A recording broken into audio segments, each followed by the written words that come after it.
for joining. Thanks for having me. It's been a pleasure thus far. I agree. There's a ton I want to get into, but KG, since we just got to know each other now, I've been following your project. I would say for the last month or so, and I love the stuff you're doing. But I want to know, like, kind of what your background is and what got you into crypto. Sure. Well, thanks for liking the project. We worked very hard on it. Yep. As far as what my background is, I've had every job under the sun. My first job was at Subway when I was 15. My mom actually had to sign a waiver for me to use a knife to cut the sandwich. And so my entrepreneurial endeavor started a little bit before that. I actually stumbled on to drop shipping before drop shipping was like, oh, drop shipping. It was Mm. just like this weird underground thing, like when I was 13 or 14. And I tried to create a store. It didn't work. I didn't know what I was doing. I was too young, but it was cool. I was like, yeah, I'll put a PlayStation and that's a cool jacket. You just Mm. whatever. There was no, I didn't get branding and all that at the time, but I've always been thinking creatively.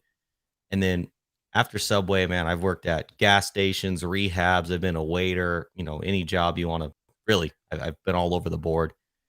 And then I have also had two successful businesses, one in fixing and modifying iPhones.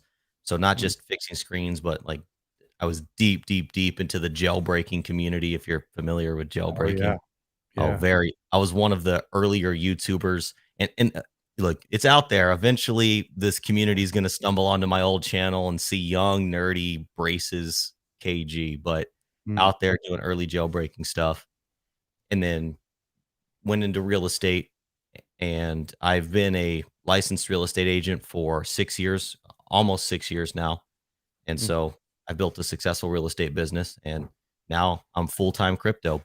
But I was introduced to crypto in, well, when I was in high school. I found Bitcoin on the Silk Road. Now, I didn't invest at that time. I was, a broke high school pleb, Yeah. but I was introduced, and so I've always kind of kept my eye on the industry. But I've been very, very, all day, every day, deep in the industry for going on about 2 years now. Wow. So when you got into Silk Road, what was it like you were trying to were you looking at Silk Road to play with Bitcoin, or what got you like excited or passionate about it? No, Silk Road fully onboarded me into crypto. I had like Mm. no idea that like Bitcoin was a thing. And then I all like being into jailbreaking and stuff. I just always kind of liked that, just that weird underground Mm. internet tech scene. I don't know if you know if you'll call it that, but Yeah. and so I was like, oh wait, there's this thing called the dark web. So then I nerded out on how to access that. And then, oh, there's this thing where you can buy. I didn't actually buy anything on the Silk Road, but I just want, like, part of the fun for me is accessing the thing. Mhm. And so I accessed and then like they used to have banners going across the Silk Road, like Bitcoin, $80. I remember seeing it like at $80 or something. And Yeah. I was like, oh my, $80. And Yeah. then hindsight. But it was just crazy, like seeing all these different things priced in Bitcoin. I had never seen that before. Like, Mm. it didn't make sense in my mind at the time. Like it just didn't make sense at the time. Yeah. Yeah, it seems so like alien to me when I got into it. I was doing enterprise software sales, and we would sell these big deals, and then we get huge commission checks. And then everybody in on the sales force were degens, and I would just hear about somebody put in 20K, made 120K by in like 2 weeks, Hmm. and I'm just like, what the hell are you doing? And so we all got into it. So we all aped in, took commission checks, got into Bitcoin, Litecoin, Ethereum, all the coins. I got in all the shit coins, all the ICOs, Hmm. and I learned a ton from that. So it's interesting that and then now I fell in love with the tech afterwards. But it was my entry point to it was really just like a bunch of salespeople needed to know what to do with their commission checks, throwing it into crypto, and then everyone talks about it. And what was interesting is all of our clients started getting into it too. So that was like a point of That's relation cool. with like anybody we were selling into. Yeah. Your story sounds a lot like mine in that Don, who's my partner, co-founder, he likes to say, "We came for the gains, but stayed for the tech." And I Yeah. find that to be so true. Yeah. The tech better be good now because the gains are down. Better be fire. So one of the things I wanted to talk to you about, so since you were in early, so one of the projects that I was involved with, they do like decentralized RPCs. I think you might be familiar with that, with like Infura or any of the like Alchemy, these kinds of things. But they believe in the decentralized future, and they believe in a multi-chain future. What you're building is playing towards that. We'll talk a little bit about what you're doing a little bit later, but could you talk to me about how you see the future? So there's, Ethereum, which is great. We both like Pulse Chain, which is coming out in the near future. There's Avalanche, there's Matic. How do you see the multi-chain landscape kind of over the next few years? I think it's inevitable because crypto is an extension of the human. And if you look around the world, look, there's no one type of person. There's not one sport. There's not one religion. There's not one philosophy. There's not one language. There's not one music type. To say that there's going to be one chain is like, this is the only thing in existence that humans have created that would not be in line with the rest of creation. Hmm. So we're almost certainly, we already do have multi-chain, and we're almost certainly going to continue to have more. Some are going to die, new ones are going to come out. But I think the real future, or at least the future that probably needs to happen in this multi-chain future, is just a more cohesive way for interact with and operate with each other. So that way I can do what I want over here on my chain. But hey, look, you got something cool on your chain. How can I just kind of come over there? And so we have bridges, and we're doing wrap stuff, and we're having, like change now is kind of a cool thing where it's not really smart contract. There's like centralized points of failure, but still we're working towards that interoperability in the multi-chain. And I think, to me, that's what seems like is going to continue to play out. Do you think that like the EVM chains will win out? Do you think there's like room for like a Cardano type of thing? Solana, they're a little bit different.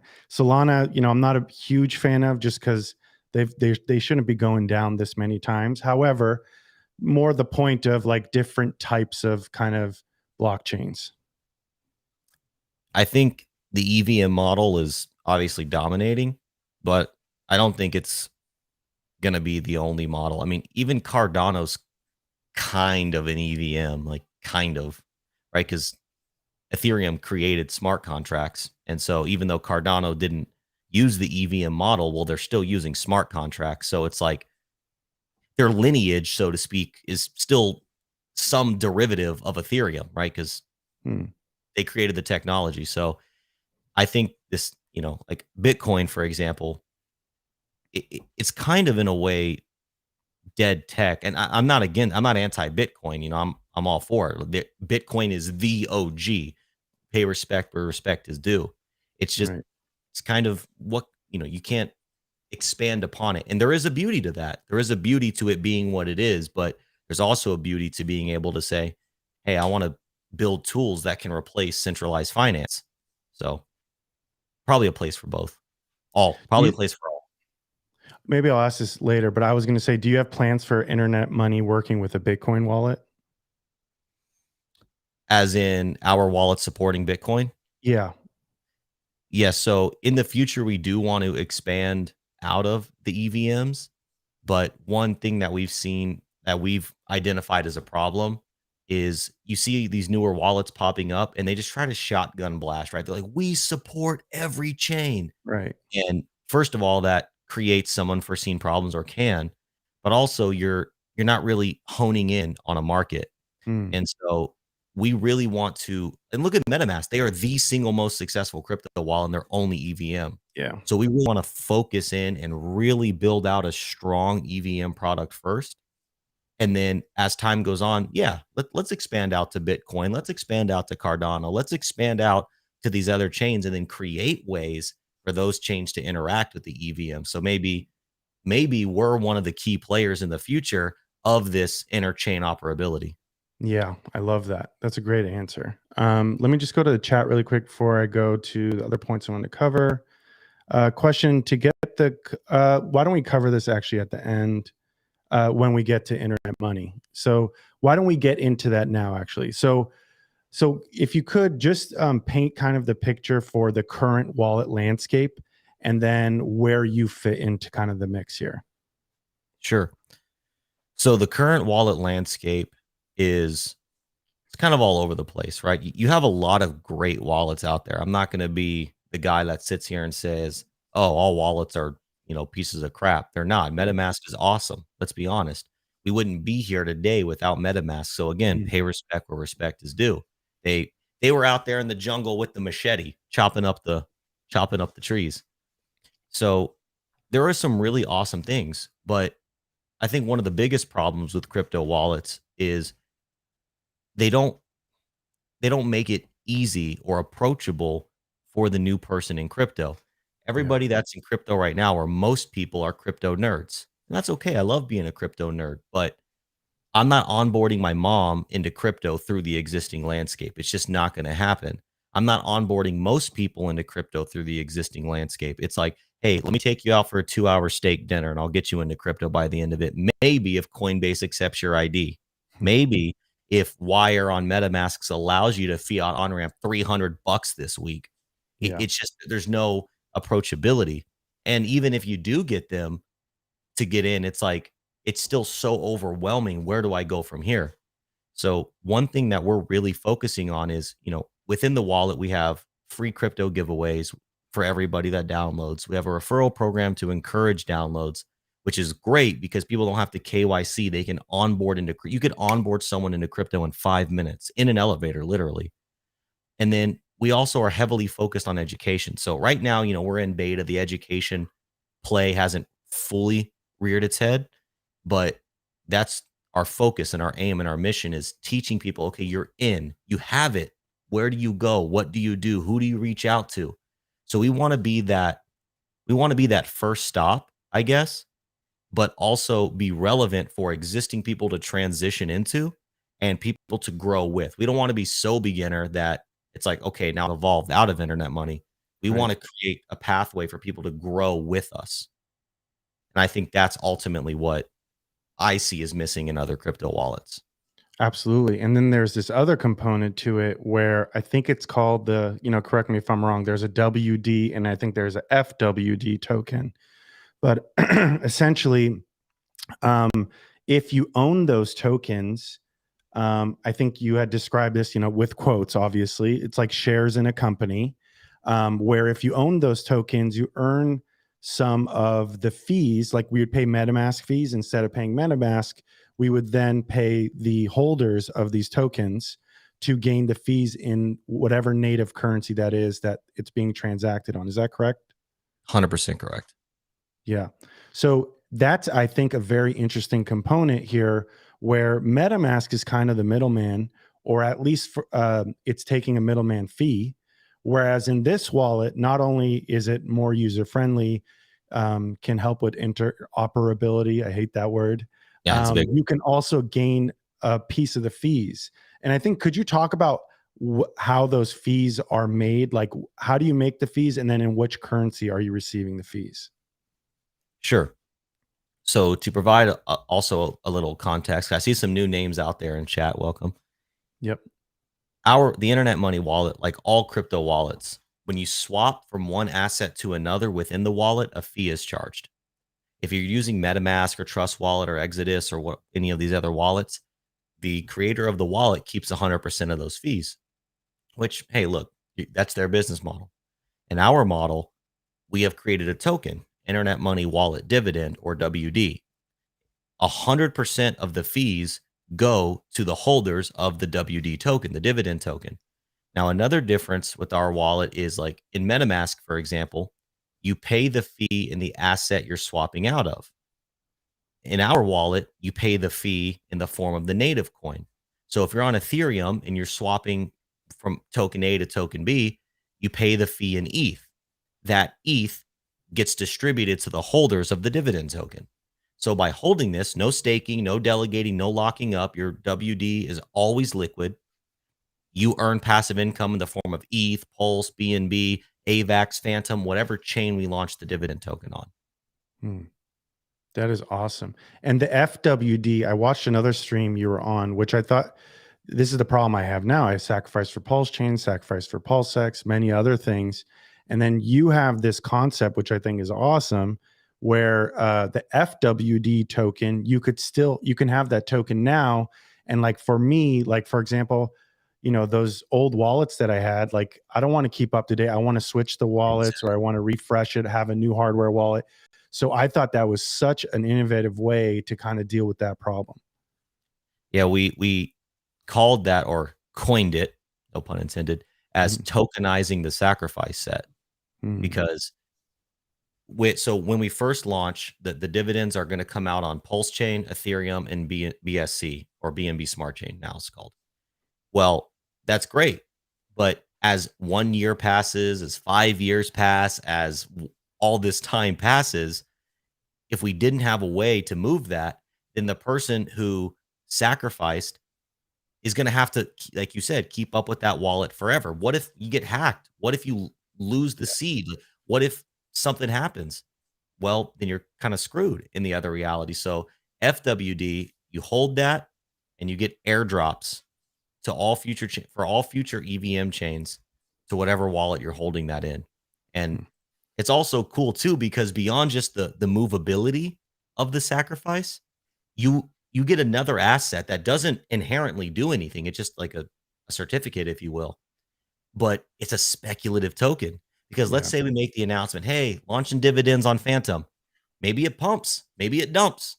I don't know. Is the community bullish on Phantom? Who knows? So it's like it does have a value. Yeah, I think that's awesome. I think people will probably copy that innovation because it just makes so much sense to do it that way. I had a question. So the first sacrifice was for Pulse Chain, and then this one is for Ethereum, I think, Binance, and you get the FWD. Because Pulse Chain is a FWD, technically, do you get the Pulse Chain tokens for that? Nope. No, because that one was called out specifically. Yes. Okay. Yep. So participated in the first. If you want WD on Pulse Chain, the only way to get it at this point in time is you're gonna have to buy it from somebody when it launches. There's no other way to get it. Got it. Okay, I'm gonna definitely get in on that. If anybody's trying to sell it, let me know. I really like your model because it's just like, it's an easy onboarding thing too in terms of an investment, because you're like, hey, this wallet gets you exposure to all of these different chains. And I think that's what's really interesting. Whereas you don't have to pick the horse, it's kind of more investing in crypto overall, or at least EVM chains. Now the wallet still has to be successful, but you kind of hedge in that way where now you can get access to all these different things, which I thought was really cool. So the people I've talked to, actually, it was a pretty easy like conversation. And I think you have some new sacrifices through that. I don't know what they did, but Thanks, it sounded good. Yeah. So cool. So let me go to the chat really quick since we covered some of that stuff. It says, question: to get a copy of my IM in Binance on Ethereum, does it have to be held on my MetaMask wallet or IM wallet? So to add a little clarification there for those that are new, right now, Internet Money, IM, not the dividend token. It's a different token. It was the first token we launched actually over a year ago at this point. It exists on Binance. If you hold it there, when we launch IM on Pulse Chain and IM on Ethereum, you'll get a 1-to-1 airdrop of IM on those chains.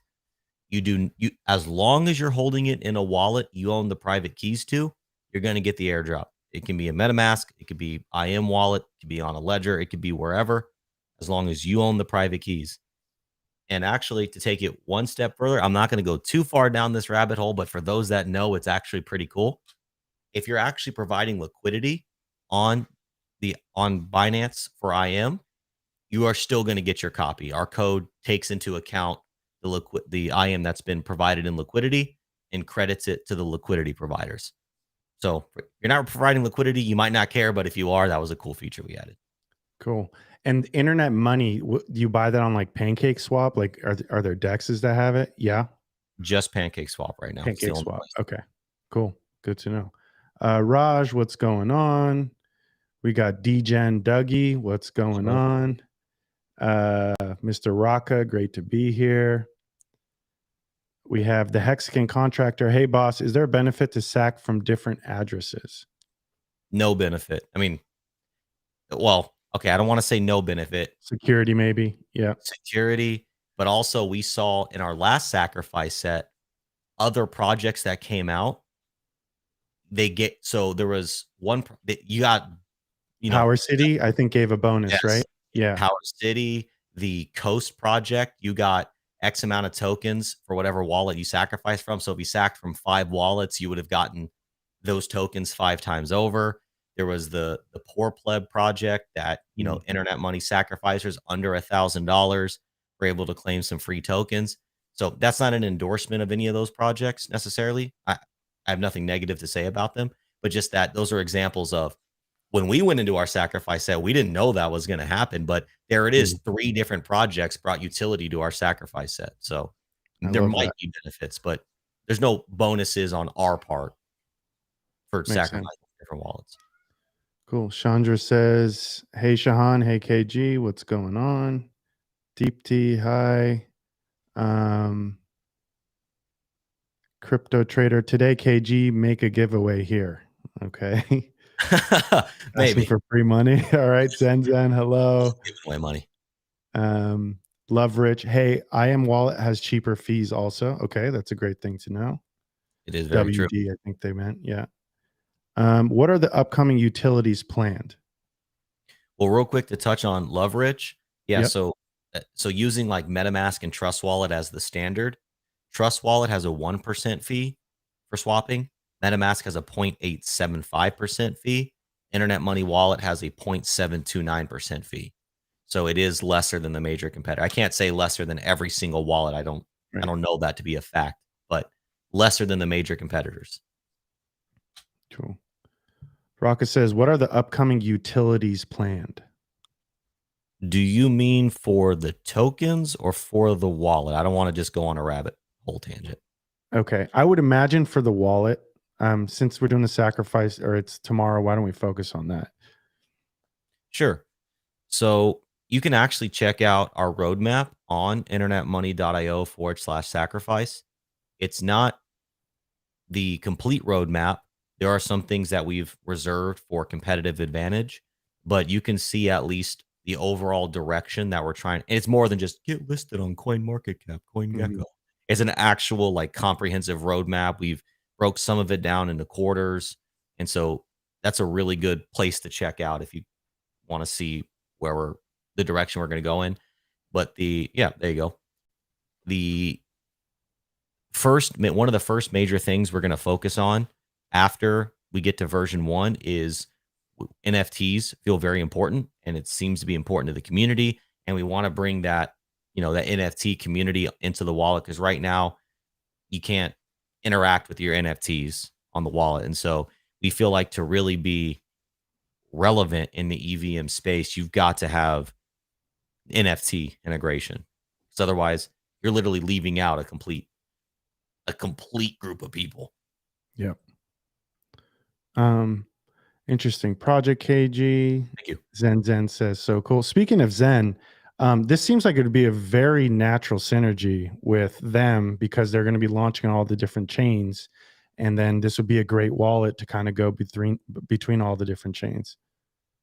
Yeah. I'm a fan of Jack. I've streamed with him, had him on my stream like 4 times now. And so, I like what Jack's doing. I like Jack as a person. I think the ethos of the project is very cool. I think him as a human being, he's got a great philosophy. And so, one thing that we're not ready to do just yet, but one thing that we want to work towards is, we're going to come up with a better name, but right now we're calling it the front end section, where different projects like Zen, like Hex, like Liquid Loans, like, insert project here on whatever chain, we could work with their devs. We could find some way to work together where we build front ends within the wallet for these protocols. So using Zen as an example, you go in there and it's like, hey, right from the Internet Money wallet, go mint your Zen. Or hey, download the Internet Money wallet, claim free Zen. So that's the direction we want to go to. I love that. Yeah, kind of building from the great foundation out to the Yes, different communities and bringing them all in. I think that's great. exactly. Raj says it seems that a lot of projects from 2022 are gone and failed to deliver on their promises. How will internet money avoid the same fate? How can we be confident that won't disappear a year from now? Great question. I love that you're asking that. You should always be this skeptical with everybody. Look, everything we're building could go to zero. 100% it's a possibility. Well, not 100%, but there is some possibility that this goes to zero, that everything fails.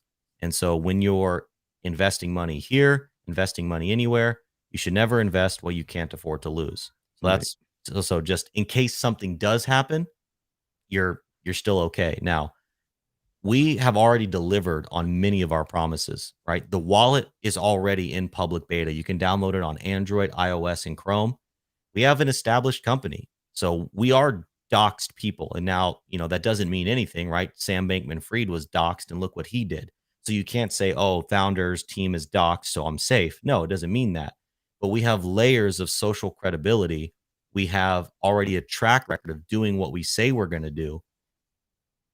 Whether you believe me or not, through this weird internet screen that you're listening to me from, I have every intention in my reality to continue building, to continue bringing this to life. I believe this is going to be successful.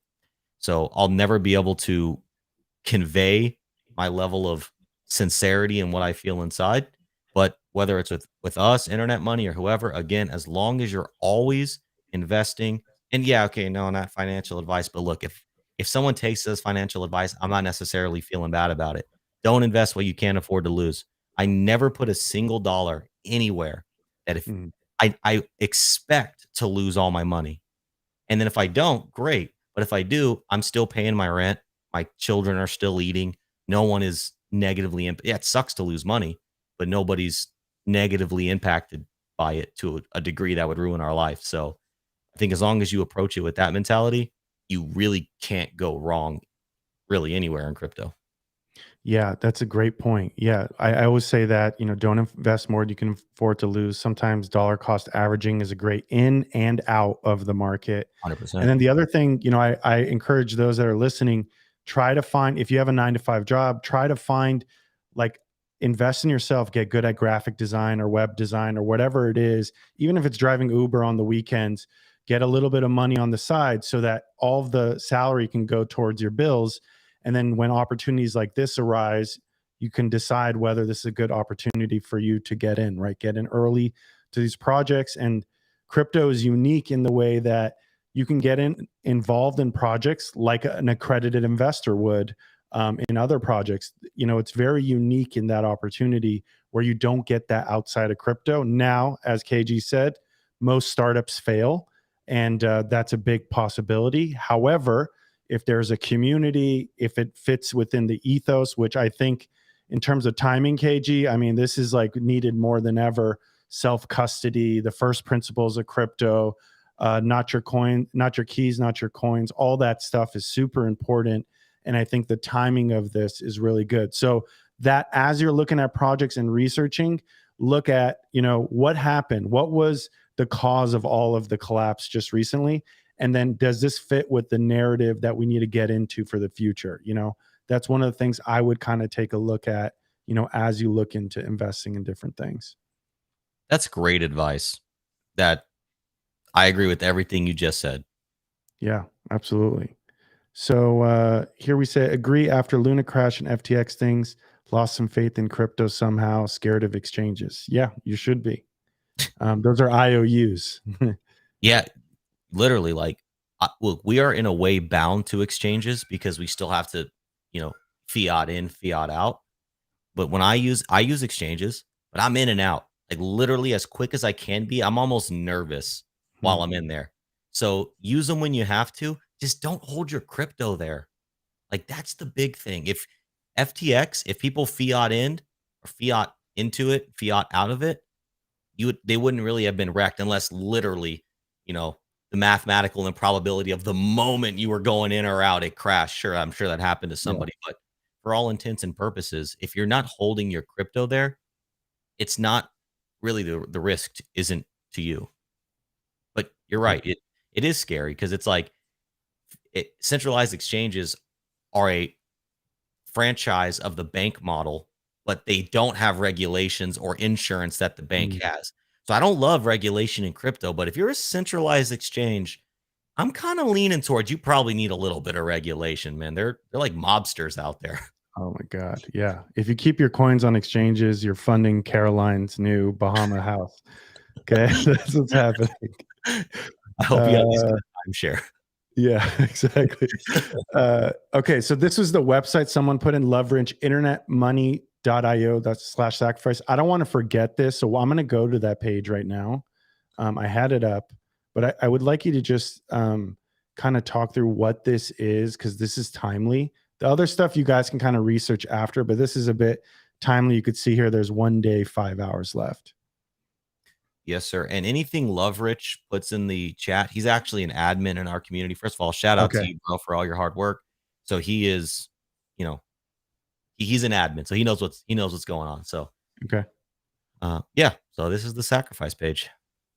So they have 1 day, and then basically, if you guys don't know what a sacrifice is, it's a way for you to get involved in the project. And again, the project has to launch, all those things, but you send it to this address for Ethereum, and I think these are all EVM based chains. So you can send it from the same address on those chains, and you send it to here. And then I think there's a website called Hex Pulse. I think it's hexpulse.com. Then you go to the sacrifice section, go to Internet Money, and you can check how much you sacrificed. Yeah. Got you even better. internetmoney.io/points. Okay. There you go. Let me just show that. Check that out. And there's a button on the bottom of this page. We need to make it a little more intuitive. But so if you see right there where it says multi-chain, so those are the points for this sacrifice. If you click on the drop down, you can switch to Pulse Chain, and that'll show you right there. Then it'll show you the points from the first sacrifice. So this is for both sacrifices here. Awesome. Okay. So it's probably better to do it there, maybe safer. I don't know who does the other site. Looks fine, but you never know. Oh no. It's a developer out there. His name is Jay. Incredible dude. Very, very smart, very good at what he does. But for the last sacrifice, there was a little discrepancy in the way we calculated and the way he calculated. And so just for checking official points, you should check our site, because those are the points that we're going to go by. Great. Yep. Nitin says self-custody always. Great explanation. Awesome. Here, Uber driver. Okay, great. Awesome. The Uber drivers, it's your best way. You know, you can work for yourself and then find opportunities, maybe in the car, listen to this stream, listen to all the KG's previous streams, so that you can learn about crypto kind of while you're on the road. So it's a great way, actually. You're better positioned than many other people in that way. Agreed. Be conservative with investments so it doesn't hurt you to lose it all. Never all in. Okay, good advice. Hello, guys. Maybe a vague question. How would you describe the mood within the team nowadays? Mega bullish. Motivation at an all-time high. We say a lot of things that people might think are corny, but we actually believe this is how we operate. And a Napoleon Hill quote is actually, we see only the objective, the obstacle must give way. And so we can't set expectations of profit. It could go to zero, but we can set expectations of product. We are going to build what we say we're going to build, and we're going to do it to the best of our abilities. So yeah, there's hardships, there's hurdles, there's days of demotivation, but you know, the tide ebbs and flows. We just happen to flow more than we ebb. Yep. Awesome. Loveridge says, hey, everyone, check out the calculator for possibilities. I like to get the dopamine flowing by adding MetaMask numbers. Hell yeah. Without risk, don't expect a reward. That's in life and anything you do, in my opinion. Awesome. Loveridge. Yeah, you can find those calculators on the sacrifice page. Cool. Hexing Contractor, do you have a preferred fiat on-off ramp? Should I not use Coinbase? I know to get in and out ASAP. Well, I was kind of a proponent of Coinbase as being my go-to, but then I tried to send some USDC to someone to pay them for something. And because their address was flagged for some reason, completely unrelated to me, I was given no warning or anything. Mhm. I now can't fiat into or swap my crypto in Coinbase anymore for like, I got like, soft ban for like 3 or 4 months. It's like, Wow. that's a little weird. So I've been a Coinbase customer for, 2 to 3 years now. And it's like, yeah, so then the first exchange I ever used was Kraken. Mm. And I like Kraken a lot. They seem to have a better philosophy, better ethos. Now they do have fees, which is I don't like. That's one reason I really liked Coinbase, but the Kraken has never locked me out. Coinbase has. So if I had to, I don't even like recommending one, but the one that I am personally using at this moment in time for most of my fiat on ramping and off ramping is Kraken. Yeah. It's kind of like a necessary evil, Yes. all of them have the problem, as you guys know, self custody, all that stuff's really important. One of the things that MetaMask and I think Ledger and a few other wallets have is your ability to buy crypto with credit card or debit card. Is that something part of the future roadmap? I don't know if I saw that in there or not. Yeah. So when we put, fiat on and off ramp, that's what we were talking about. Okay. You enter into very different waters when you start introducing fiat into crypto wallets. And excuse me. And that's just we're just not ready to go down that path yet. So it is on the future roadmap. We're just not there yet. Okay. Raj ETH says, damn, just downloaded Internet Money wallet. That's amazing. Hell yeah. Thank you. Hell Oh yeah. yeah, let's go. Awesome. We got 1 day left. Okay. We got to get that number up. Let's do it. Brizology says regulations don't necessarily stop the bad guys, but it does keep the honest people honest. It's like a door lock. Doesn't keep the bad guys out, keeps the honest people honest. Interesting. Yeah, that's actually one of my older, wiser friends. He said that to Briss. What's up, Briss? By the way, and to his point, he said, "Doors keep animals out. Locked doors keep honest people out." I It's like like that. someone's throwing a brick through your window. No lock stopping. No lock stopping that. Yeah. All right. France says hello all. Hello, hello. Junebug, can I sack again from the same address? You can. Answer is yes. Raj, And what are the greatest challenges the IMT are finding at them? Oh, sorry. Were you saying something, KG? well, I was just gonna say real quick on I think if I'm mistaken, correct me. Is it Yoonbug? Like Carl Yoon?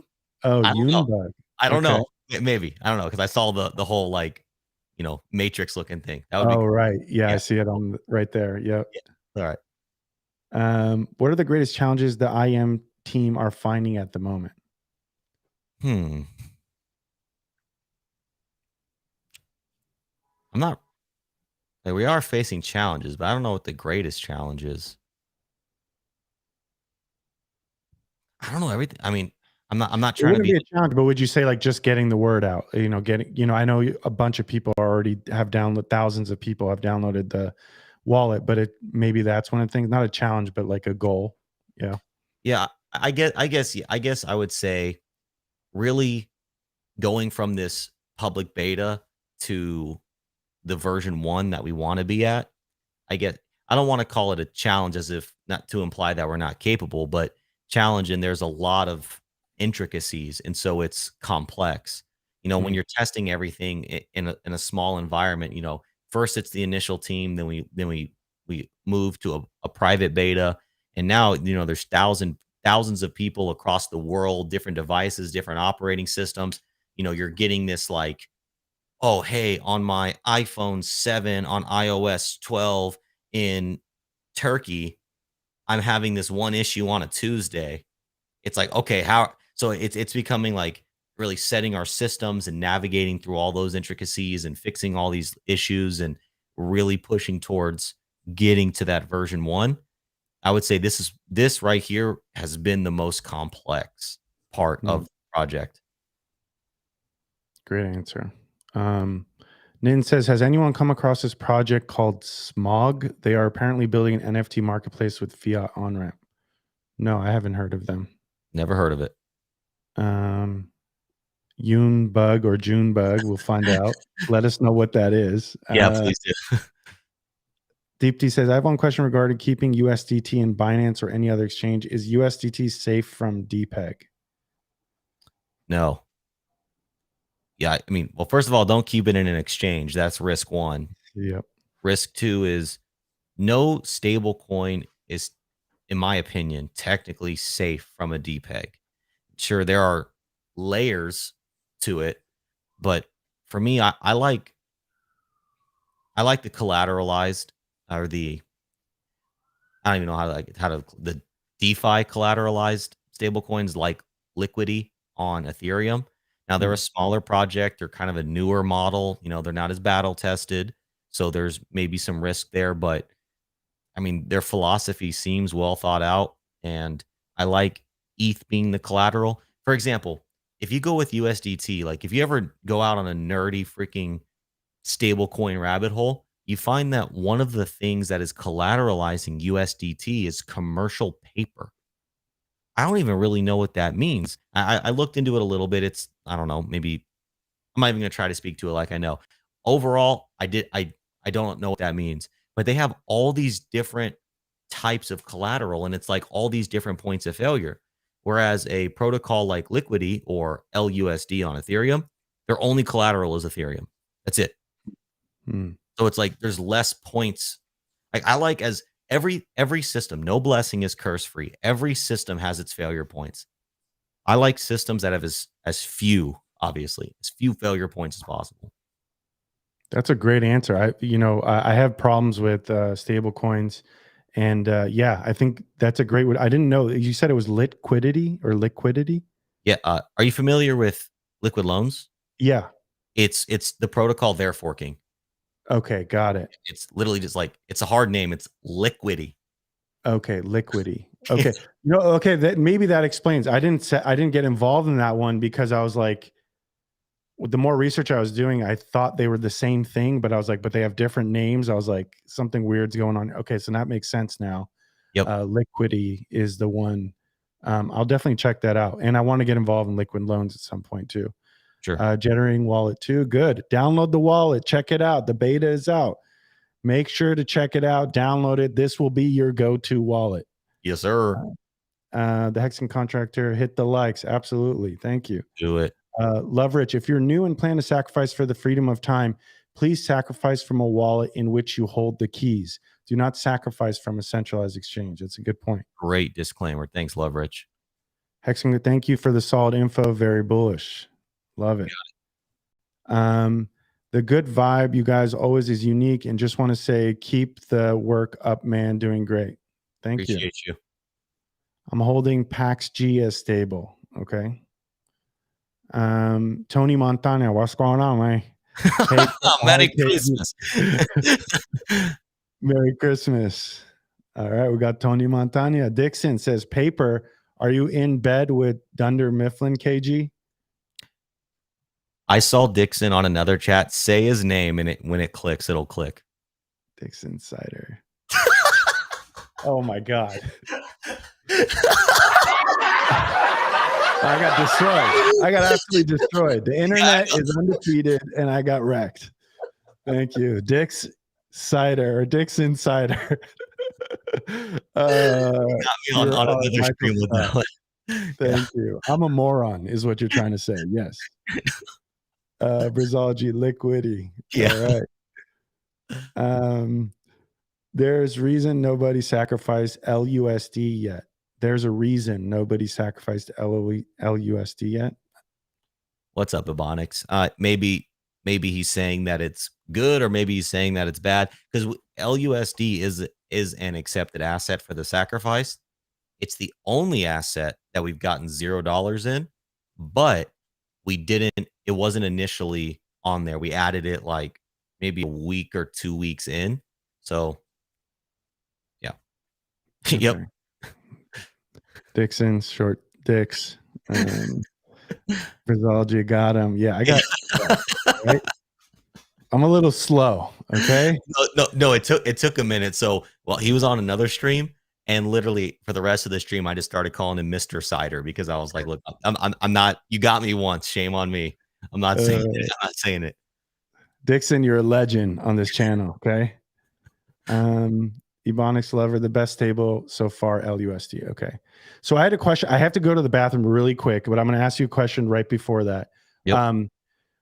Could you give some tips, because you're in wallets, you have your own wallet, but you also talk about the importance of hardware wallets. Yep. Can you give some tips about how to manage your hardware wallet, or how to think about using your hardware wallet and its connection to actually what you're doing? Sure.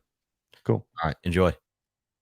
So, hardware wallets, they're a very important component in crypto because the device itself stores your seed phrase, and that seed phrase is generated offline on the device, and the seed phrase is never known by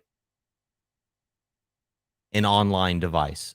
So, if on MetaMask, even on the Internet Money wallet right now, if you generate a seed phrase, well, it's stored on your device, which is connected to the internet. So, you know, most of the time it's usually okay, but it is an additional level of security risk. So, hardware wallets are really great. And our wallet, the Internet Money wallet, right now we support Ledger, and Trezor is coming soon. So, you'll be able to use those two. And we want to work towards a future where we support more hardware wallets. But everybody listening, if you're going to be a serious crypto nut, you've got to get yourself a hardware wallet. You absolutely have to. It's just the inevitable step in your crypto journey. Awesome. Yep. So those of you guys in the chat, make sure to ask any more questions that you have. I know there's one that just came in. I want to talk about some subject outside of crypto, but we will come back to that at the end. There's one more here from the Ebonics Lover. And KG, let me know when you have a hard stop. Good, man. Good. Okay. So I only have Trezors. Wait until it's compatible with IM Wallet before I download it. If you want to use a Trezor and only Trezor, then I would have to say yes to that. We actually built out the Trezor functionality, and so it's working in our test environments, but I can dive deep if someone actually cares to go deep, but there's ultimately an issue on Trezor's end that they're pushing out a fix for newer apps coming to the Chrome store. So some apps are already grandfathered in, like MetaMask, but Trezor is pushing out the up. So the pause is on Trezor's side. So we've gone as far as we can take it at this moment in time. Okay, cool. I think they're asking about the hardware wallet. Do we really need a hardware wallet? I think. I mean, okay, if you're talking about hardware wallet, it depends. I mean, if you want to practice good crypto security, the answer is yes. If you're playing around with, well, it depends. It depends on what your risk tolerance is, because it is more risky to not use a hardware wallet. Now, when we're out there and we're hearing oh, I got hacked. Okay, people aren't getting SIM swapped. I mean, sure, it happens. People aren't getting wrench attacked. Sure, it happens. People aren't getting these weird, crazy attacks. They are, yes, sure. You could probably tell me one person, but really, most, I would say 9 out of 10, if not 99 out of 100, hacks come from users connecting their wallets to malicious dApps or websites, or just outright giving their seed phrase or private keys away to some fake tech support person. Yeah. So a hardware wallet it can be, for some people, overkill, but I would recommend that if you actually want to have a future in crypto, like, you've got to get a hardware wallet, because it's just good practice, and it's almost, everything's penetrable, but it's almost impenetrable. It's like significantly more degrees of protection. And I have like a lot of hardware wallets, a lot of them, and they're all for different purposes. They all do different things. I have the one that I like to pretend like I'm going to bump out in the wild to someone who's going to accept crypto for whatever we're doing. I like to pretend that's a reality. So I got my Bluetooth hardware wallet, which is a little less secure, but I don't carry my vault around. Then I have my vault. that's like probably it takes a little too long to get to, maybe, but still having degrees. Great point. Hexagon contractor. Yeah, I'm Trezor too. Cool. I would highly recommend a hardware wallet. Yep. Yes, sir. And then 2 thumbs up. I think that was the question. Okay. So you posted this, KG, on your Twitter just today. And I want to cover this. So you wrote, it's a Napoleon Hill quote: boastfulness is generally an admission of an inferiority complex. And I love that. Napoleon Hill has a ton of knowledge. So we were talking, I mentioned this before we kind of got on here. I'm a huge Napoleon Hill fan. Anyone that I talk to, I said, before you read anything, read this book, because it's just like, once you understand that everything is a thought or starts at a thought, and then you can get better and better at changing your conscious thoughts as well as, your subconscious thoughts through the different practices shown in that book, there's so much further you can go. So like, for example, you at one point probably thought, I'm going to make a badass wallet. And that started as a thought. And then you had that definiteness of purpose that Napoleon Hill talks about. And here we are, you're raising millions of dollars, for internet money and the internet money wallet.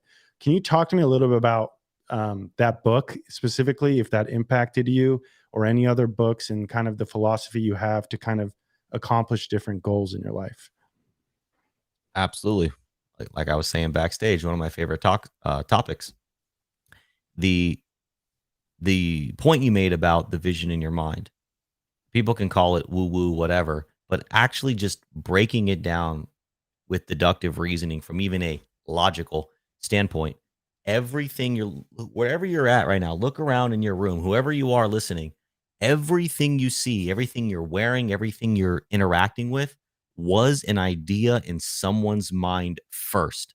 There is nothing that you can see, touch, feel, eat, smell, hear that wasn't an idea. Well, maybe eat and smell. Okay, I'll take it back. Created by humans, that wasn't an idea in someone's mind first. It all starts as an idea. That's why Albert Einstein said imagination is more important than knowledge. Now, I don't know if it's more important. They're probably equally as important. You got to have the imagination and then you got to have the knowledge. But the point is it starts here. And Think and Grow Rich, it actually came into my life at a very pivotal time when I was still a waiter and I was transitioning into real estate. And it was kind of this guy who was actually the dishwasher at the restaurant. He was the one who really pushed me to read it. And it was funny because you wouldn't, oh, this is the guy at the dishwasher at the restaurant. What does he know about being a millionaire and being successful? But he played Morpheus to me. And this book, I audiobooked it. I'm more of an audiobook guy. Yep. And so just like you said, to the Uber driver, dude, when I was like just walking, when I was on an hour-long drive or whatever I was doing, I was just trying to absorb as much of this information as possible. And Think and Grow Rich was one of the earliest books in my, like, I don't know, spiritual entrepreneurial hyphen journey. And the book it's relevant for everybody. That's the beautiful thing. It doesn't matter what language, culture, religion, philosophy, gender, whatever. It's talking about principles of the human mind and how you can create the reality that you want to live in. So beautiful book, Napoleon Hill, beautiful human being. Yeah, I totally agree. And for those of you guys that are watching, if you go to YouTube, type Think and Grow Rich, this is a free audiobook. So you don't even have to buy it. Just go here. Let me actually put the link in the chat. And this makes it easy. You don't have to spend any money. And this thing has more knowledge in it than, it just, honestly, it was the same thing for me, KG. It was like, I read this book and I was doing very well from, I was making a lot of money selling enterprise software, but I was not happy at all. And this book, at the time I was, at the time of my life, I needed something that can kind of take me out of, I don't want to use matrix, but it was kind of like the matrix, or out of this, like I was supposed to go to college, get a good job, get married, then do all these things. But it's like, when you get into the job, you're just like, okay, well, the next thing is I can make more money. Well, I don't really care about that. after a certain point, I'm like, I don't really care at all about that. And it was kind of like, the book is like, find your definition of purpose. And for me, it's like when that became clear for me, it's like, even if I took 1 centimeter steps, it was towards a North Star versus trying to chase your tail.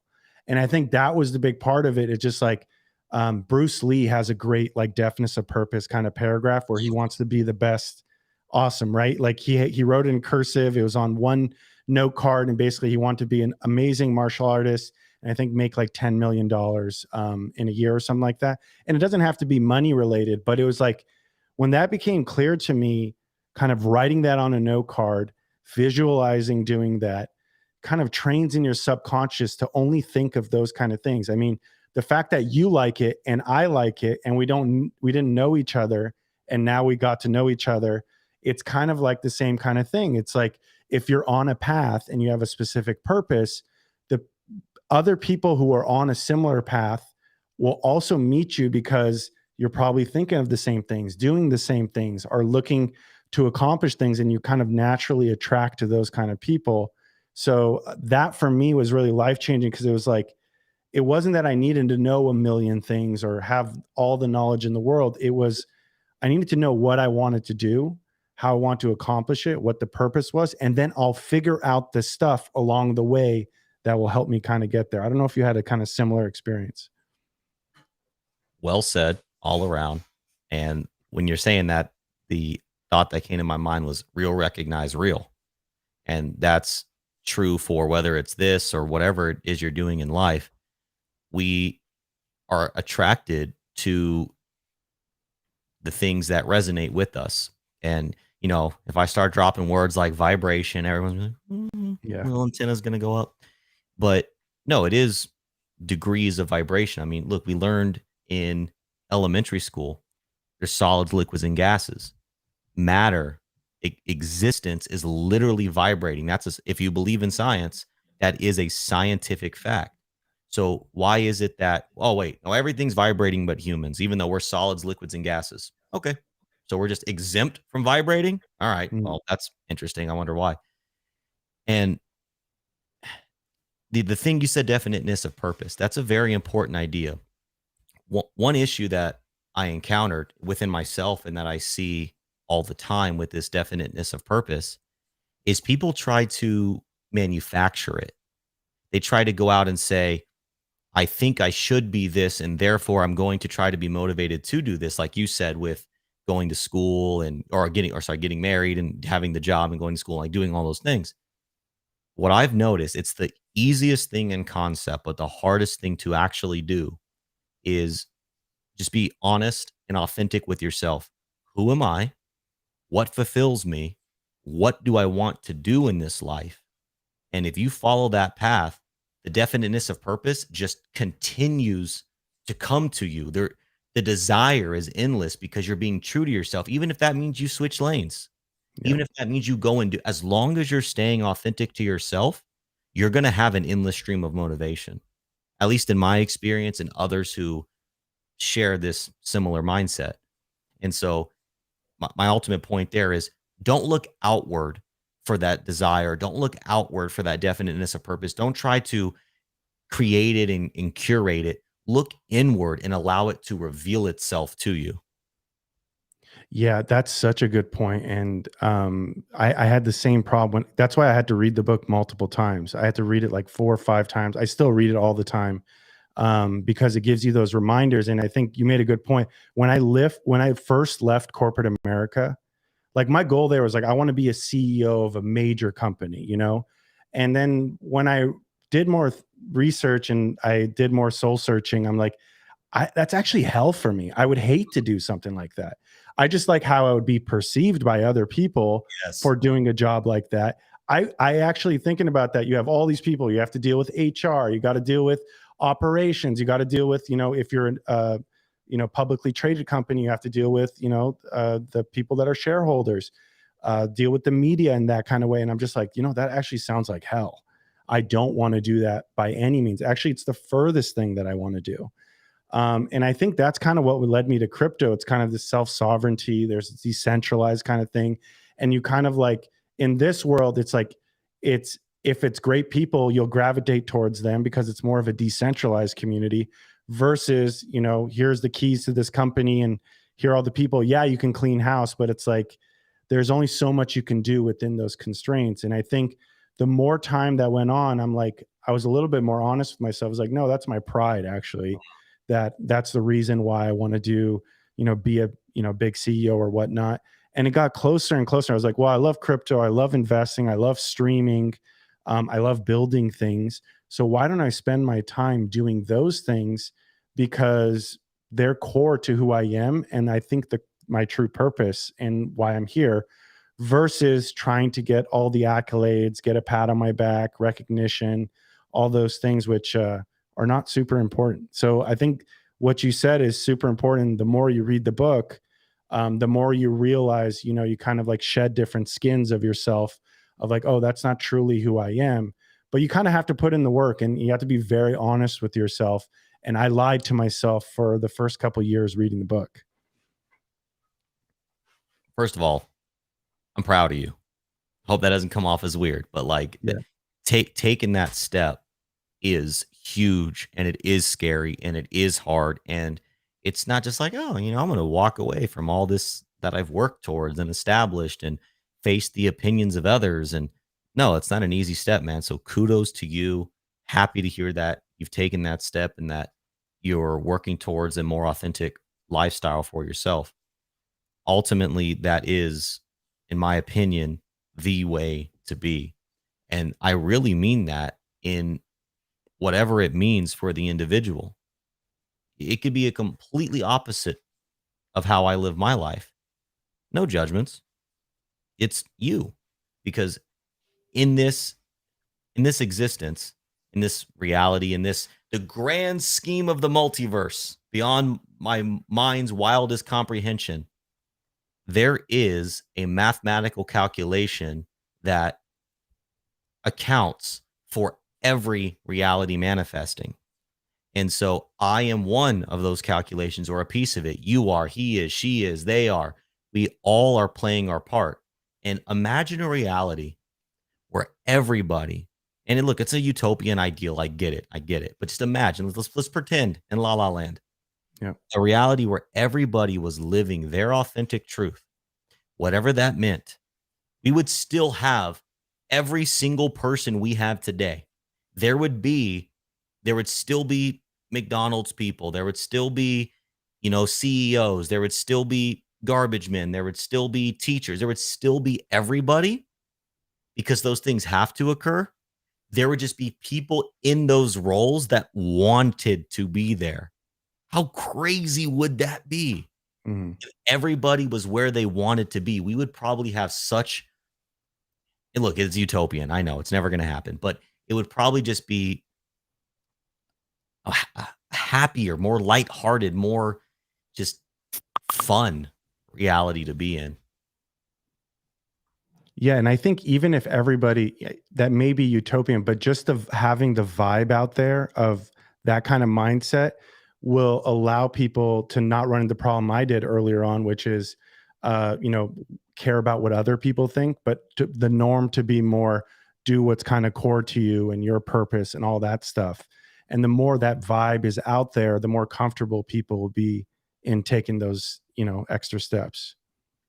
You're right. And it's scary to go out there and say, hey, look, I have to live my life regardless of what my parents, my friends, my partner, my whoever, regardless of what they say about it. It's a very scary way to live. But what you're doing, not only for yourself, is once you get, look, if you plant a fruit tree, it's hard work. You got to tend to it for years. But at the end of it, you get delicious fruit.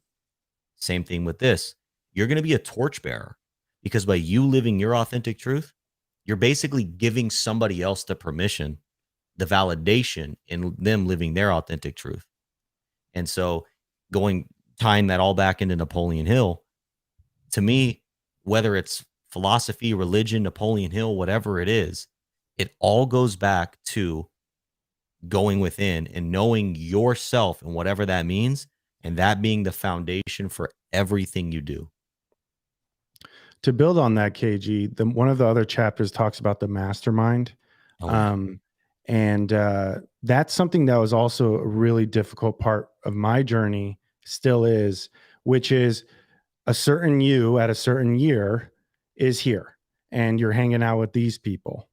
But then as you do the soul searching and the definiteness of purpose becomes a lot clearer and you stop lying to yourself and you're more true to who you are, maybe you don't vibe with those people in your life at that 100%. time. Did you have struggle with that particular area too? Yes.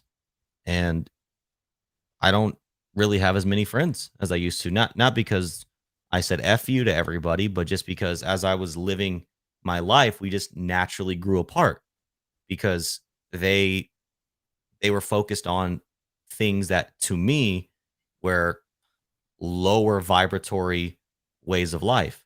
I didn't just care about partying every night. I'm sure I like to party sometimes, Yeah. but there's more to it for me. And so, yes, you will absolutely, almost certainly lose friends. And again, it won't even be some big fight. It's just you will just naturally like I used to be a huge gamer, playing video games all the time, hours and hours and hours. And now I don't stick my nose up to video games. I play sometimes, but I just don't like like it. But like some of my friends and people that I would used to hang out with, they're still entrenched into video games. And it's just like, hey, let's hang out, let's play video games. It's like it just doesn't even sound fun anymore. It sounds like I would be uncomfortable and out of my element. And nothing wrong with video games. So I'm not saying anything negative about video games. That's just my personal experience.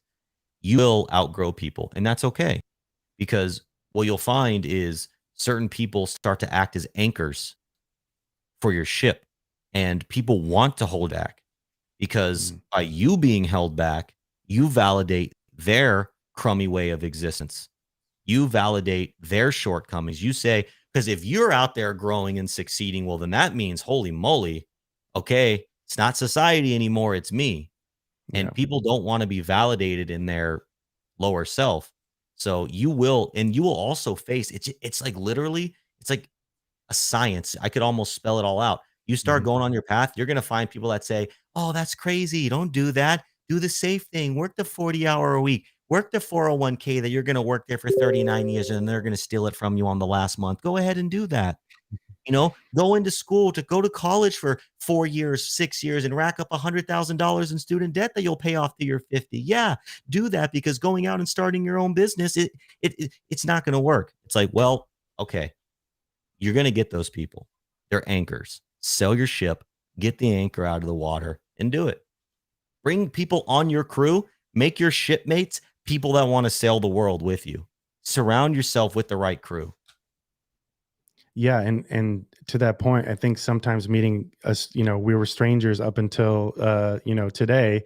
Sometimes you're closer with strangers sometimes, and it's a lot easier because it's like I forgot the proverb was like you can't be a prophet in your own town or something like that. It's something along those lines, where basically you're basically a reflection of people if they decide not to grow and you do, but you guys went to the same job and you hung out at the same place and all that stuff, and you're doing all this other stuff now and they're not doing it, they're going to reject you. And honestly, that was really tough for me, because it's like at a certain point, if you do all the work that's necessary, you're kind of like a lone wolf, and it takes a while to see other lone wolves that are on that same journey to kind of come together. But it's definitely worth it. It's just a huge adjustment because everything about your life that you thought was true, or that held everything together, you're going to shake the foundation of that, Oh and yeah. that's going to cause a lot of trouble You're gonna in the kick the short term. beehive. Yeah. You're gonna kick the beehive. But once that hive settles down, and everything starts working in harmony again, that's when the honey is produced. And Bob Proctor, do you like Bob Proctor, by the way? Love Bob Proctor. Okay. R.I.P. Bob Proctor. Yeah. He He died? died. Yeah. Yeah. No. No. This year. Yeah. Yeah. I'm actually gonna cry right now. I didn't I know that, know, I dude. know. He I he didn't know got that. me into everything. Yeah. He was my entry into Napoleon Hill. He died? Yeah. Oh my god. I am Yeah. like, Bob Proctor played such an integral role in my life, dude. Oh, Yeah. All right, look, if you're out there, oh man, R.I.P. Bob, dude. Yeah. Bob is such incredible, dude. He has one of the most incredible stories. Hmm. Anybody out there, if you like listening, look, he has an 8-hour seminar called "You Were Born Rich." Have Mm. you? If you haven't heard it, dude, he did it in like the 80s or the 90s when this was like still really weird to Yeah. people. It wasn't in the meta. And he's out there talking to crowds of people. He's like, if you see it in your mind, and it's like he was one of the, in my opinion, one of the most integral parts to like the mainstream acceptance of these Oh ideas. yeah. Oh, I wouldn't have never read that book if it wasn't because Bob Proctor is, because Napoleon Hill wrote it 100 years ago or so, or like, yeah. something like, Yeah. and so Bob modernized it to a point where it's really you can understand it. And then he had this like graph that he made where it's like I think it was the conscious mind and then the Yeah. subconscious mind. That was what made everything make sense to me. And it's just like, oh, okay. And then Bob, he wrote it on the whiteboard too. Let me see if I can find it. But he was the best. And yeah, it made me very sad. I feel like he was my wise grandpa or something. No. Well, Oh, here it is. well, Let me show my the screen. reason I brought him up was a quote that I live by. Actually, he brings it up in this video that you're showing the picture. He Okay. has a video called Fear. It's about fear. I can share. It's like 18 minutes long. And in the video, he quotes Joseph Campbell and says, "The cave you fear to enter holds the treasure you seek." And Bob talks about in this is a video I refer back to like at various points in my life because he talks about, okay, whenever you're going on these journeys, you're gonna encounter what he calls the terror barrier. Yep. And you once you meet it, you have two options. You're either gonna bounce off of it and revert back, or you're gonna crash through it. And crashing through it inevitably causes waves. Mm. And that means waves in your family, waves with your friends, waves within yourself. So man, that just threw me for a loop. But yeah, watch the Yeah. Bob Proctor fear video. Great video. Courtney writes, they have the Proctor Gallagher Institute still going, and they have some of Bob's apprentices working now, and they have daily emails. Okay, Yes, interesting. I think Sandy is running with that ball. Forget camels. Wait, I'm not sure what this is. Fast Abdul. He's another admin in the community. Sacrifice for WD, better business model. Okay. I learned a lot about the subconscious mind from Bob, RIP. Yeah, it's too bad. Yeah. So yeah, so he was actually a big influence for me. And then honestly, when I read any personal development book, I was like, oh, you just took a piece of Think and Grow Rich, Yep. and you could create a book on each one of those 17 or 13 principles or whatever that were there. Just like Mastermind is one, definiteness of purpose. There's another one where like an interesting one where like you visualize like your heroes and you like a council, like if you like Elon Musk and, if you liked, Richard Hart or whatever it is, you can have that council there and just kind of think through a problem and say, what would this person say or that person say? And now we have so much access to content. You can really probably simulate a conversation with some people. I love that you brought this point up. And now I'm gonna drop a conspiracy theory, if you want to Okay. call it that, about Napoleon Hill. I haven't seen it anywhere else out there, so I could be a kook, but I think it makes sense. So in that chapter you're talking about, where he talks about his council, I think like Abraham Lincoln, Napoleon Bonaparte, uh, you know, uh, what's his name, Dale Carnegie, all Mhm. these different people that he looked up to, dead or alive. He visualizes them in this room, and he would ask certain questions to them to get their answers. All right. So you know how in the book he talks about having interviewed all these hundreds of men and women, right? Presidents and everything. Well, there's really no historic count of any of it. Hmm. What if the entirety of everything was visualization? Wow. What if his meeting with Dale Carnegie was visualization? What if his meeting with Wrigley was visualization? What if all of it, the entirety of his writing, was just visualization? I don't know. Wow. That's an interesting take. And honestly, it's not outside of the realm of possibility. I wouldn't say. Yeah, that's a really good take. So Um, so because he's like, oh, I counseled. Was it? Teddy Roosevelt maybe was the president. I can't remember who it was. Yeah. Just like, but really, you don't have a picture with any of them, not a single Mhm. anything with any of them. And look, I don't care. So people will be like, "Oh, he's a liar," and discredit him. But it's like, well, maybe he was just really that in tune, and he could just, the advice he would give would sound something just like Andrew Carnegie would give. So it's like, Right. what's the problem, right? The knowledge is the same, whether he really met the people or not. Also, time will tell. Like the fact that we're talking about that book, like in, I don't know when it was Yes. written, early, like that shows that there's truths to it that outlives. I mean, the book, like even if that YouTube link that I sent everybody, like it's like an older guy's voice, and it's like, it's not somebody from like today's age or whatever, but still, like the fact that people are still listening to that just shows that it's like packed and packed with truths and wisdoms that live until today. Many of the books that are written now, it's just like, oh, what can I create in 3 months? And I push this out here, do an ebook, do this kind of book, and whatever it is. And it's like, past 6 to 12 months, no one's going to touch that book again. Versus books like this is why I really like older books. Like Dale Carnegie has a great book too, How to Win Friends and Influence People, I think it's called. Yep. But that's a sales book everyone in sales had to read. And I read that book and I was like, whoa, it seems like very basic stuff, but it's like, no, you got to go back to the basics sometimes, to get a sense of like, how do you treat people? How do you have friends? And, how do you have respect for other people? And then, with, Think and Grow Rich, it's just like, well, how do you set a path for your life and the right mindset and the right people, and the right principles to kind of live by. So I thought that was huge. Big book. Do you have another book like that that's kind of impacted you in a similar way? Another one by Napoleon Hill specifically is Outwitting the Devil. I don't know if you've Yep. read that one. Yeah, I've read that one. Yeah.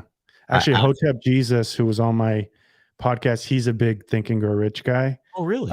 Yeah, and he recommended Outwitting the Devil. He's like, if you like Think and Grow Rich, this is that on steroids. Yeah. It is, and I again, there's this, I can share it on YouTube. It gets taken down, and so like the uploader continues to like change the name, so it's like obscure. But basically, he recorded the book because it's just a conversation between Napoleon and the devil, and so he does the whole conversation. He has a voice for Napoleon and he has a voice for the devil, so it's like actually engaging because you're not like listening to a book, you're listening to a conversation, which is so Right. interesting. And for those out there listening, it's not, the Christian devil. It's the devil that embodies, at least is how I perceived it. The devil as embodying like the negative parts, fear, there is good, there is evil. And he basically, what Napoleon Hill is doing, dude, Yeah. man, he was more than a self health, Oh yeah. wait, what, self help Self-help yeah, author. Yeah. author. He was a philosopher. He was beyond. He's literally saying he so intimately understands the human psyche that he can personify evil, Hmm. and be so mellow and approach him on the level that he's just able to have a conversation, sit with him knee to knee. Hey, you're not going to trick me. You're not going to manipulate my mind. So let me shake hands with you. Let me just talk to you. And dude, some of the things that this guy writes are just like, he goes into like children, he goes into everything. It was, you can agree or disagree with some of it personally, but it was great. And look, he's writing in the Great Depression when Yeah. when the American psyche was as low and just degraded and demotivated. He's like, hey, let's talk about things that are beautiful. Like, man, he's incredible. Oh, and other books too, but besides Napoleon Hill, I, on a more like spiritual, there's a book called The Kybalion. It's Mhm. not it's not too long. But it's like distilling reality. It's a little more like existential, I guess, but from a philosophical or spiritual standpoint, that book also motivates me. What did you say the name was again? The Kybalion. And Uh, it's written by three initiates. You know, some people speculate who the author is, but there's a historic character. He's could be real, could not be real. Who knows? His name is Hermes Trismegistus, and wrote this collection called the Emerald Tablets, and it was all this type of stuff. I mean, but thousands of years ago, or hundreds, or Mm. however long ago. And it's the modern distilling of the Emerald Tablets. Like this whole new vibration, manifesting your dreams into reality, all this isn't new age stuff. This is literally from time immemorial. Some of the oldest writings about how to be a successful human talks about this. So this isn't new. And the Kybalion kind of speaks to that in a different way. Zen, right? I love this. It's so great to see minds melding like this. Great convo. Thank you. Mastermind right here. This is Yeah, the mastermind in real time. absolutely. Yeah, it's exactly. Yes, Zen. Loving the conversation. Awesome. So you talk about conspiracy theories. This is kind of out of left field. Do it. But do you have any thoughts on aliens, UFOs, those kind of things? Because it's like there's more and more information coming out, but we know that there are government psyops and things like that too that go on, and maybe there's disinformation and stuff that goes on. Do you have strong thoughts on this? And even if you don't, like, what are your general thoughts? All right. You're gonna dox me here as a kook. Okay. No, I don't say that term derogatory. I recognize like some of the things we're talking about are like people are like, what the hell, you know, they're going there. And so I should stop saying that word. But so it's has a little bit of a longer answers, but bear with me on it. So yes, aliens, but I think they're a little more reasonable than we make them out to be mainstream. Hmm. So imagine early Earth. We have all these different pockets of civilization, right? They all had this great knowledge about manifesting dreams into reality, building pyramids, crazy crop fields, advanced societies. You had pharaohs. How did we go from zero to pharaoh? Hmm. You know, like how did that happen? So that question right there, zero to pharaoh, I think, okay, well, what if the early pharaohs here on Earth, or the early kings, or whatever they were called in their civilizations, were actually they actually migrated from another planet or another whatever, Hmm. and they took with them the knowledge and the power, or the knowledge and the power that they had from their planet, came here on Earth, used the resources they had to be the kings. Because like look at it, and this will all tie it all back into aliens, I promise. So then, like today, we have Elon Musk and other groups trying to go to Mars. Well, if Elon Musk was the first human on Mars, would he not be the pharaoh of Mars? Would he not write the history? Would he not spell the narrative of humanity and how great I am as Hmm. Mr. Human? So, with that said, I think that what we're seeing with Mars or wherever we're trying to go is a reflection of where we came from. And so I think that aliens are probably humans that have evolved or advanced to such a point that they seem foreign to us. But I think that it's probably our inevitability, right? We're probably going to be intergalactic beings. We're already kind of there. We have a freaking space station that people live on. Hmm. And as we grow our minds and the knowledge transfer of humanity becomes more interconnected and more instant, our bodies are like atrophying in a way, right? We have obesity and we have like just like not like I'm not obese, but like I'm not like a muscular guy. Like I'm just a computer nerd. So like we're needing our bodies less and less, and it's becoming more and more about our minds. And that's why you see these depictions of aliens. They have huge brains and Right. big eyes because they're intergalactic beings. So I think that we see humans evolve into what we call aliens, and where we came from is what we would call aliens. So yes, I think they exist, but I just think they're either earlier or more advanced humans, probably. Do you know Graham Hancock? Yes, yes, Yeah, I yes. love him. And I kind of have a similar, like, I believe in it too. I believe that aliens exist, but I think to your point, this old Earth where we lost knowledge and like the civilization rose again, then we lost knowledge again through some catastrophe, probably happened. And what's more likely, what he says, what he argues at least, is like those Mayans were like that stuff was already built, and then a civilization came to that and kind of lived in it, like the Mayans. So that's another interesting thing, Sure. is like maybe something was destroyed and somebody inhabited that later. How about in terms of us being visited? Like, for example, Bob Lazar or those kind of people that talk about, one of them he said was like a 20,000-year-old spaceship in one of the spaceships he found. Some of them were a little bit newer. But how about in terms of like retrieve craft or them visiting us today, or from, and we think that it's from another planet? Sure. And even if my theory that I just said, maybe it is completely unrelated to humans, but yeah, I don't see why not. I mean, this the space-time continuum is beyond the human mind's ability to comprehend.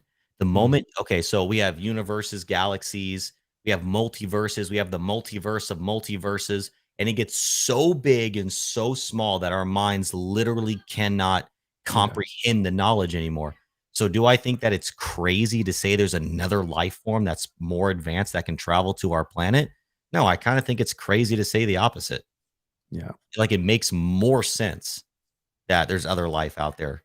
And yeah, you've probably been visited. I mean, yeah, I'd say so. Why not? Unless Yeah. all these people are lying or there's like some mass hallucination. I mean, that's kind of the only other thing, right? Is everybody lying? Sure. Probable? Yeah. And if there were aliens, they're definitely using Internet Money Wallet. I'll tell you that much. 100%. 100%. Expectation of aliens. Yeah. That's so funny. Somebody just wrote, "God damn, you just tripped me out. I'm faded." All right, Crypto Craze. Happy to help. Awesome. There was a couple questions here. We'll get back into that stuff. This is the stuff I love. I love crypto and this. I mean, these are my two favorite Me too. topics. All right. Is it possible that in the future the IM token will be the only currency except, oh, I might have read that subconsciously, only accepted in trade with aliens? You know, that's the goal. The Yeah. the intergalactic currency. Yes, sir. Yeah. There's interoperability and intergalactic. We're bringing that together. Intergalactic interoperability. There you go. All right. Oh, my boy Dixon back. We need to get them thumb up. Yep, that's right. Thumbs Insider. That's what your name is. I was thinking it. Yeah. While we're at this, is the Earth really a sphere? Okay. Oh, man. I don't know. Probably. I mean, Yeah. look, I hear the argument for both sides, but the ultimate truth is I don't know. It could be flat. It could be a sphere. On one level, I don't care. On another level, it's probably a sphere, unless there is, again, and look, I don't discount, but unless again there is some grand conspiracy that every photo we've ever seen, every video we've ever seen, every science experiment we've done is some grand cabal and some grand lie, which again is possible. I'm not saying it's not. It's just probably a sphere. Yep. Would share those opinions as well. So I have here one other thing I wanted to cover. We talked about the sacrifice. Anything else you wanted to talk in regards to that? Before I forget, before we go on a tangent here, anything else in regards to that, KG, you wanted to cover? 1 day left, 24 1 day left. hours, or maybe 29 hours, whatever. And that's it.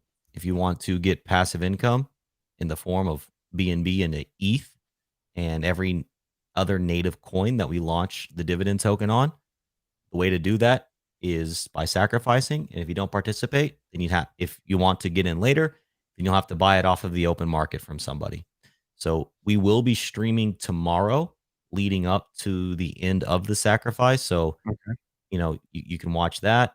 If you have any questions and, you're on the fence, or even if you don't sacrifice, you just have questions about the wallet, you can join our Telegram channel. We're very active in there, answering all questions. Thanks, Raj. I hope so. No expectations, of course, but man, I hope that's absolutely the case. Oh yeah.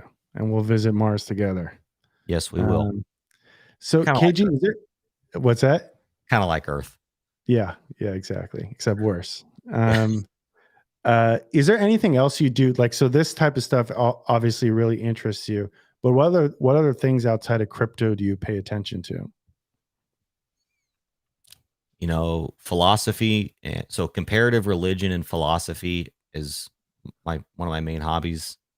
And so just studying different religions, philosophies that, I don't ascribe to any one. So just Mhm. I like trying to answer the three big questions of where do we come from, what are we doing here, and where are we going. I skateboard. I like hip hop. Hmm. I'm married. I have two children. So outside of Do you crypto, rap? Do you rap? yes. But Oh shit. Okay. I wouldn't. I'm a pretty nerdy rapper. I articulate very. I I actually articulate. like that's another time. We need an internet money song. You need a banger, man. And by the way, I rap too. If you need a What? co-rapper, yeah. Actually, there's an artist in the community. His name's Bass God, Uh-huh. and we made an internet money track. I'll share it with you. Oh hell yeah. He I didn't rap on that one. I did more. I just like talked. But Uh-huh. actually, he's done 3 beats with like that were ciphers and other people in the community. So I'm on 3 ciphers where I just come in with like a verse. Wow. I gotta see these. You Okay, gotta drop these. I'll Yeah, yeah, share with you. I'll share them yeah, with you. Some of them are kind of embarrassing, but hey, I do what I can. I enjoy it. Whether it's good or bad, I enjoy it. That's all that yeah. matters. I love it too. I'm trying to hook it up in some way. There's this device that I found. It was called a Zoom. I think it's like V3 or something like that. Essentially, it's like it does auto tune, it does harmony, it does all this stuff. And I was like, how fun would it be like during a stream, you throw an instrumental beat on with the mic and the effects and just make it fun. Do you freestyle? I do. I can beatbox. If you want to be put on the spot right now, I could Here's the drop a only beat. thing with me freestyling. I need to be Hydrated. liquidate. I need to have some liquid courage in me and maybe some other I, stuff. I got Otherwise, you. I got you. it's pretty brutal. I Yeah, understand completely. I yeah. understand completely. But you watch Harry Mack? Do you know Harry Mack? I do. See, that guy is He wow, flows. He goes off. He wow. absolutely does. Yeah, I've seen some of the stuff. I get what he does though. Like I get how good he got. It's just like if you've done that, let's say 1,000 times or 2,000 times, people wear Nikes, people wear Adidas. They're going to have a black shirt on. Mm, There's going to be kids. There's going to be a guy to your left, a woman to your right. So if you have enough reps in, you yes. can have different variations of that. But still, the guy is a master at his craft. No, you're right. Yeah. There is a muscle to it. Look, I'm by no means the best freestyler on the planet, but over time, I continue to get better. I continue to find, and I'm sure you can say this too, like more words that fit together. Like I have some go-to bars, right? If I'm Mhm. stuck, like I'll try to Oh, work me them too. in and build Yeah. off of that, right? We all got our go-to bars. Yeah. So, like imagine there was this one freestyle with Eminem on Tim Westwood, like 10 years ago. And he starts off kind of awkward and, it's kind of uncomfortable, but then he works into it and he's like changing his pitch. He's singing, he just goes Yeah. off for like 7 minutes or something. It's just like, it takes like genius to do that. Like thinking of words that quick that actually make Mhm. sense, that flow for that Oh, long. yeah. Yeah.